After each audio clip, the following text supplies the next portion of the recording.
Pharmaceutics chapter 1 dosage forms of the drug, जिसमें कौन कौन से टॉपिक्स कवर करेंगे। इंट्रोडक्शन देखेंगे डिफरेंट डोसेज फॉर्म्स का, क्लासिफिकेशन एंड एग्जांपल्स देखेंगे डिफरेंट डोसेज फॉर्म्स की, एंड ब्रीफ एक्सप्लेनेशन देखेंगे हम about all the dosage forms. देखिए देख लेते हैं introduction of dosage forms of the drug. क्या होती हैं डोसेज फॉर्म्स?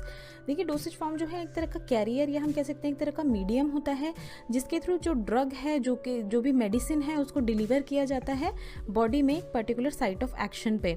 जिस साइट ऑफ एक्शन पे उसको प्रॉब्लम है, कहीं भी प्रॉब्लम है तो उसको क्योर किया जाता है, उसको ठीक किया जाता है उसको ड्रग देके। तो इस डिलीवरी सिस्टम जो है इसी को कहते हैं डोसेज फॉर्म्स। नाउ क्या है, देखिए हर डोसेज फॉर्म जो है वो कॉम्बिनेशन होती है एक तो ड्रग और नॉन ड्रग कंपोनेंट का। देखिए ड्रग जो है इसको कहते हैं हम active pharmaceutical ingredient API।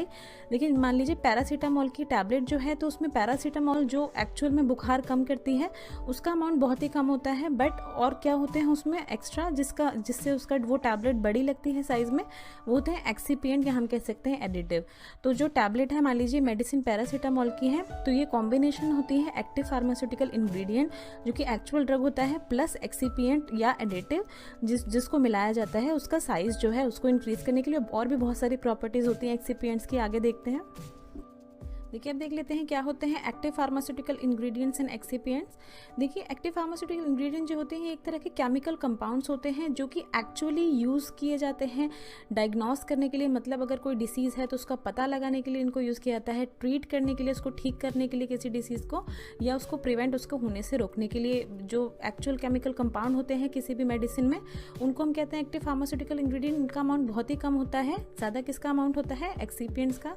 Excipients क्या होते हैं? देखिए इनको यूज़ किया जाता है एक पर्टिकुलर शेप देने के लिए किसी भी फॉर्मुलेशन को, बिकॉज ये जो API है ये तो या तो सॉलिड लिक्विड कुछ भी हो सकते हैं, बट ये बहुत ही कम अमाउंट के होते हैं तो एज सच इनको इसी तरह से हम नहीं दे सकते किसी भी पेशेंट को। तो इनमें एडिटिव्स जो है वो मिलाए जाते हैं एक्सीपिएंट्स, ताकि उसको शेप मिल पाए, उसकी स्टेबिलिटी जो है इंक्रीज हो पाए, पैलेटेबिलिटी मतलब वो खाने लायक हो, और उस प्रिपरेशन को ज़्यादा एलिगेंट मीन्स उसको दिखने में ज़्यादा अपीलिंग बनाने के लिए इन तरह के एक्सीपिएंट जो है इनको ऐड किया जाता है फॉर्मुलेशंस में।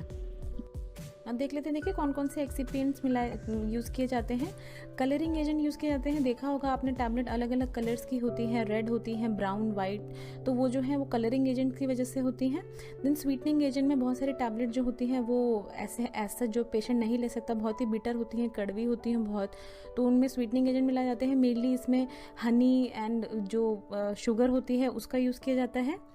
देन फ्लेवरिंग एजेंट देखा होगा अपने बच्चों की जो प्रिपरेशन होती है सिरप्स वगैरह वो अलग अलग फ्लेवर में होती हैं, पाइनएप्पल फ्लेवर होता है, एप्पल फ्लेवर होता है, तो फ्लेवरिंग एजेंट की वजह से होता है वो।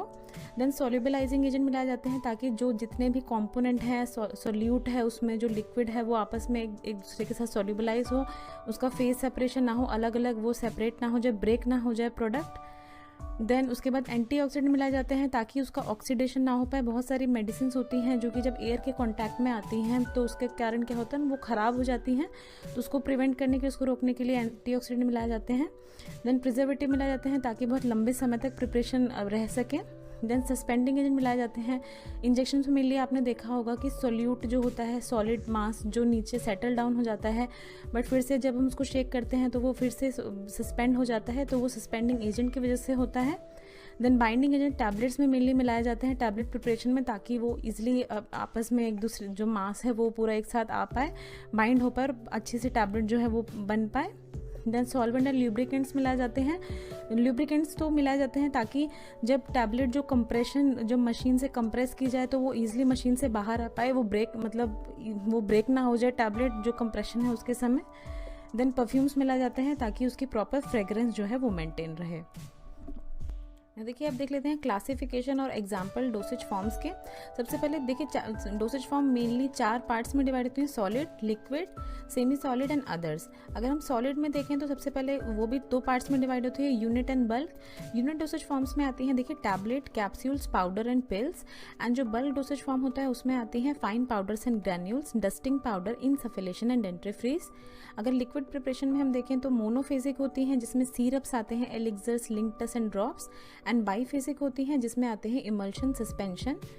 देन सेमी सॉलिड में अगर हम देखें तो इंटरनली जो ली जाती हैं वो होती हैं सपोजिटरी एंड पेसरीज, और एक्सटर्नल में आते हैं ointment, creams, paste and jellies, और अदर्स में हम देखें तो गैशियस प्रिपरेशंस होती हैं जिसमें आते हैं इनहेलर्स एंड एरोसोल्स। तो ये पूरी क्लासिफिकेशन, इसको प्लीज़ आप अच्छे से याद कर लें। इस पर एक शॉर्ट क्वेश्चन होता है डिप्लोमा इन फार्मेसी और बैचलर्स दोनों में ही, तो इसको प्लीज़ आप याद कर लें। देखिए देख लेते हैं सॉलिड डोसेज फॉर्म में यूनिट डोसेज फॉर्म। देखिए यूनिट डोसेज फॉर्म क्या होती है, ये ऐसी प्रिपरेशन होती हैं जो एक बार में एक ली जाती हैं। बल्क में क्या होता है कि वो बहुत ज़्यादा अमाउंट में प्रेजेंट होती है, उसमें से धीरे धीरे करके जो है वो उसमें प्रॉपर डोज जो है वो ली जाती है। तो यूनिट डोसेज फॉर्म में देखिए टैबलेट्स आती हैं, टैबलेट्स मतलब एक बार में एक ली जाती है, तो इसीलिए यूनिट डोसेज फॉर्म में आई है। टैबलेट्स में होते हैं एक्टिव फार्मास्यूटिकल इंग्रेडिएंट और एक्सिपिएंट से मिलकर बनी होती है।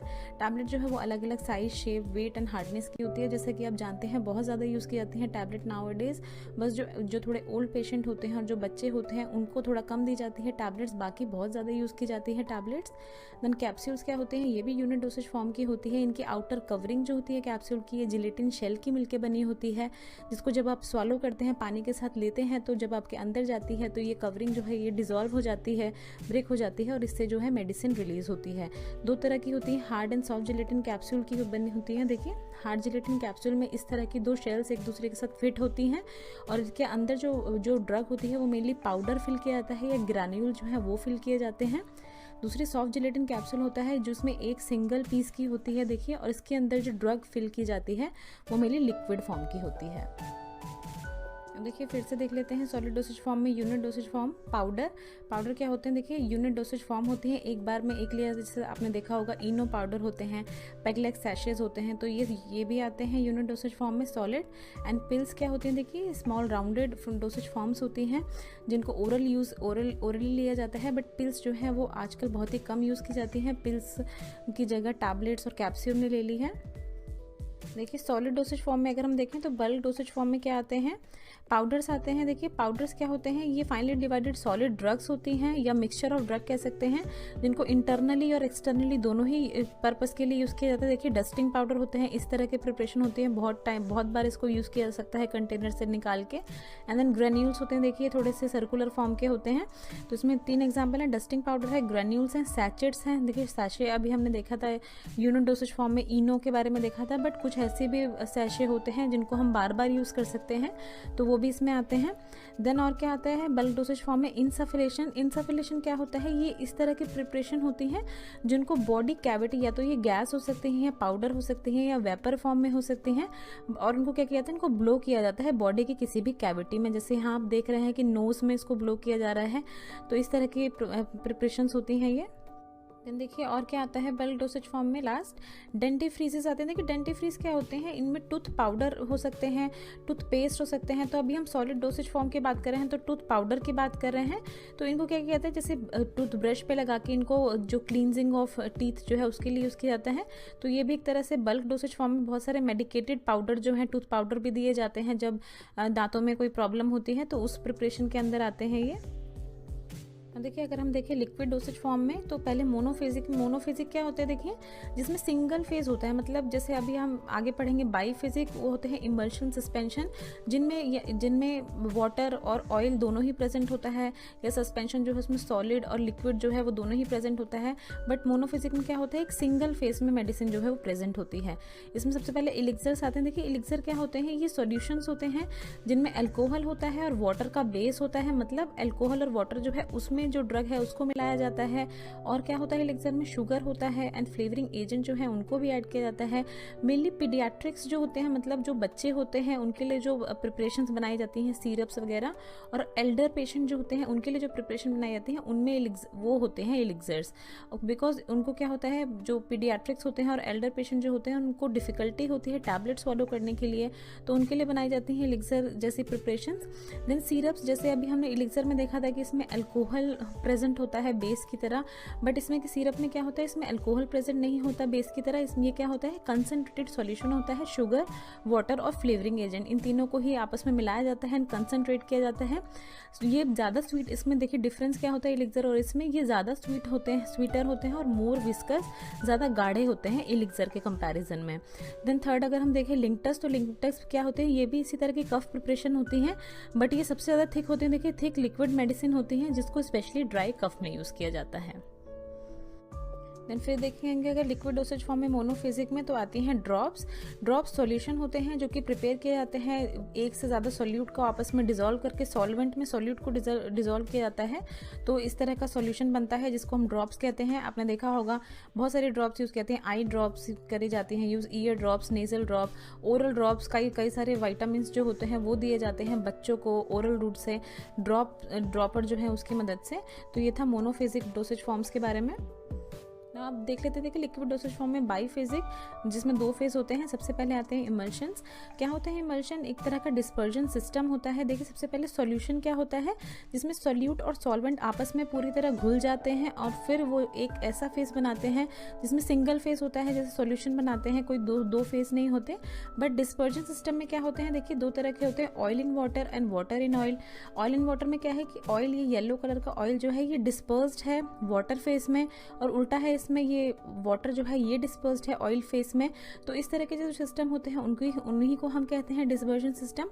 तो इमल्शन क्या होते हैं, इसी तरह के डिस्पर्जन सिस्टम होते हैं जिसमें 2 इमिसेबल लिक्विड जो है वो एक साथ कंटेन रहते हैं। इमिसेबल मतलब आपस में ये घुलते नहीं हैं, इमल्सिफाइंग एजेंट के कारण इनमें स्टेबिलिटी बनी रहती है इन तरह के प्रिपरेशंस की। एग्जाम्पल है देखिए cod liver oil emulsion. Cod liver oil emulsion को यूज़ किया जाता है। कॉड लिवर ऑयल जो है उसमें बहुत ज़्यादा विटामिन पाए जाते हैं, विटामिन ए पाया जाता है, ओमेगा 3 फैटी एसिड पाया जाता है, तो उसको सप्लाई करने के लिए इमल्शंस को दिया जाता है। एंड देन फिर आते हैं सस्पेंशन। ये भी एक तरह का डिस्पर्जन सिस्टम होता है जिसमें इसमें हमने देखा तो 2 इमिसेबल लिक्विड्स थे, बट इसमें क्या होता है एक लिक्विड होता है और एक सॉलिड होता है, वो आपस में एक साथ कंटेन रहते हैं सस्पेंडिंग एजेंट की मदद से। मोस्ट ऑफ द इंजेक्शन जो होते हैं वो सस्पेंशन होते हैं। आप देख लेते हैं सेमी लिक्विड डोसेज फॉर्म्स। इसमें देख लेते हैं इंटरनली जो यूज़ की जाती हैं। सबसे पहले सपोजिटरीज देखिए क्या होती हैं, इस तरह की प्रिपरेशन होती हैं। स्मॉल राउंडेड या कोन शेप्ड ऑब्जेक्ट होते हैं जिनको बॉडी की कैविटी जो है उसमें डाला जाता है, स्पेशली जो बॉटम पार्ट है उनमें डाला जाता है। जब एक बार ये बॉडी के अंदर एंटर करती है तो क्या होता है वहाँ से ये मेल्ट हो जाती है और इससे धीरे धीरे मेडिसिन जो है वो रिलीज होती है और अपना एक्शन शो करती है। देन और कौन से होती हैं सेमी लिक्विड डोसेज फॉर्म में? पेसारीज होती हैं। देखिए इस तरह की प्रिपरेशन होती हैं। स्मॉल सोल्यूबल ब्लॉक्स होते हैं जिनको वेजाइना जो है उसमें इंसर्ट किया जाता है वेजाइनल इन्फेक्शन जो है उनको ट्रीट करने के लिए, और ऑल्सो यूज़ किया जाता है एज अ कॉन्ट्रासेप्टिव। देखिए सेमी लिक्विड डोसेज फॉर्म में देख लेते हैं एक्सटर्नली कौन कौन से यूज़ किए जाते हैं। सबसे पहले है ऑइंटमेंट, जिसमें यूज़ किया जाता है। ऑइंटमेंट क्या होता है, देखिए ऑयल बेस्ड प्रिपरेशन होती है, बेस ऑयल होता है इनका, जिनको स्किन या म्यूकस मेम्ब्रेन पे अप्लाई किया जाता है। नियोस्पोरिन ऑइंटमेंट बहुत ज़्यादा यूज़ किया जाता है बैक्टीरियल इन्फेक्शंस के लिए। देन क्रीम में क्रीम्स क्या होती हैं, ये एक तरह की प्रिपरेशंस होती हैं। टॉपिकली इनको यूज़ किया जाता है, सुपरफिशियल स्किन लेयर पे यूज़ किया जाता है। बहुत कॉमन एग्जांपल है हाइड्रोकॉर्टिसोन क्रीम का, जिसको स्किन इरिटेशन ईचिंग जो है उसमें यूज़ किया जाता है। डिफरेंस क्या होता है ऑइंटमेंट और क्रीम में? ऑइंटमेंट जो है ये ऑयल बेस्ड होती हैं, बेस ऑयल होता है, बट क्रीम जो है उसमें बेस जो है ये वाटर होता है, तो ये भी कई बार आपसे पूछ लिया जाता है। देन पेस्ट एंड जेलीज क्या होती हैं, ये एक तरह की सेमी सॉलिड प्रिपरेशंस होती हैं जिनको टॉपिकली यूज़ किया जाता है। सुना होगा, देखा होगा आपने पेट्रोलियम जेली, वैसलीन जो होती है वो। इसमें क्या होता है देखिए पेस्ट जेलीज और ऑइंटमेंट में क्या फ़र्क होता है कि पेस्ट और जेलीज में जो सॉलिड कंटेंट होता है, सॉलिड अमाउंट जो होता है वो ज़्यादा होता है। देन अदर डोसेज फॉर्म में अगर हम देखें तो गैसेस प्रिपरेशन होती हैं। सबसे पहले इन्हेलर्स आते हैं। इनमें क्या होते हैं इन्हेलर, देखिए इस तरह के डिवाइस होते हैं जिसके थ्रू जो ड्रग एडमिनिस्टर करवाई जाती है बॉडी में, या तो नेजल रूट से या ओरल रूट से पंप किया जाता है ड्रग को बॉडी में। ड्रग जो है वो सॉल्यूशन या सस्पेंशन किसी भी फॉर्म में हो सकती है। एग्जाम्पल है देखिए साल्ब्यूटामॉल इन्हेलर एस्थमा पेशेंट्स के द्वारा बहुत ज़्यादा यूज़ किया जाता है। एंड देन लास्ट आते हैं एरोजोल्स। ये देखिए इस तरह की प्रिपरेशन होती है, आपने परफ्यूम्स में देखा होगा तो वो भी एक तरह की एरोजोल प्रिपरेशन होती है। और बहुत सारी प्रिपरेशन होती हैं जिनको स्किन पे स्प्रे किया जाता है जब ईचिंग होती है बहुत ज़्यादा, तो उस तरह की प्रिपरेशन होती है। प्रेशराइज कंटेनर में इनको डाला जाता है और स्प्रे किया जाता है जो साइट जिस पे कुछ भी प्रॉब्लम होती है उस पर। Thanks for watching. Next video में हम कवर करेंगे pharmaceutics chapter 1 new drug delivery system के बारे में। दोस्तों अगर आपको ये वीडियो अच्छी लगी तो इस वीडियो को शेयर कीजिए अपने दोस्तों के साथ। अगर आप इस चैनल पर पहली बार आए हैं तो प्लीज़ चैनल को सब्सक्राइब कीजिए। वीडियो के नीचे रेड कलर का सब्सक्राइब बटन दिया होगा, उस पर क्लिक करके आप चैनल को सब्सक्राइब कर सकते हैं। नोटिफिकेशन बेल आइकन को दबाना ना भूलें। अगर आपका कोई भी सवाल या सुझाव है या कुछ भी आप पूछना चाहते हैं हमसे तो नीचे दिए हुए कमेंट बॉक्स में आप हमसे कुछ भी पूछ सकते हैं। ये कुछ हमारे रिलेटेड वीडियोस के लिंक हैं जिन पे क्लिक करके आप उनको देख सकते हैं। दोस्तों लर्निंग फार्मेसी पे आने के लिए और ये वीडियो देखने के लिए आपका बहुत बहुत शुक्रिया। मिलते हैं अगले वीडियो में।